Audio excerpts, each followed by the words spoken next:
বন্ধুরা চলে আসলাম আমার নতুন করে পন ফ্রাই রেসিপি ভিডিও নিয়ে। তো এরকম সাইজের 500 গ্রাম চিংড়ি মাছ নিয়ে ভালো করে ধুয়ে খোসা ছাড়িয়ে এইভাবে ছাড়িয়ে নিতে হয়েছিল। তো বৌদি আর আমি দুজনে মিলে এটা করেছি। তার মধ্যে এখানে অ্যাড হয়েছে ভিনিগার, কিছুটা আদা কুচি, কিছুটা স্বাদ মতো লবণ আর সামান্য হলুদ, আর দিয়েছিলাম ঝালের জন্য লঙ্কার গুঁড়ো আর গোলমরিচ মশলা। তো এটা ভালো করে এই উপকরণগুলোকে চামচের সাহায্যে ভালো করে মাখিয়ে আধ ঘন্টা রেখে দিতে হবে, আর সময় না থাকলে 15 থেকে 20 মিনিট।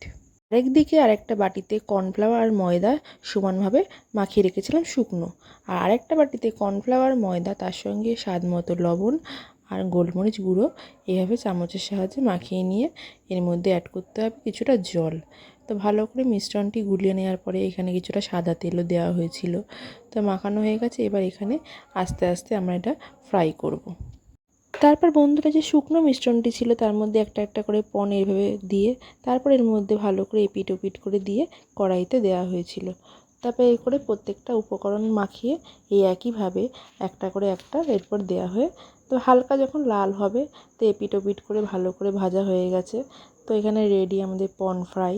বন্ধুরা এটা সস বা মিয়োনিজ দুটোর সাথেই ভালো লাগবে, তো আমরা সস দিয়ে খেয়েছিলাম। তো অবশ্যই কমেন্ট করে জানাবে আমাদের কেমন লাগলো এই ভিডিওটা। তো লাইক কমেন্ট করবে আর পাশে থাকবে। টাটা।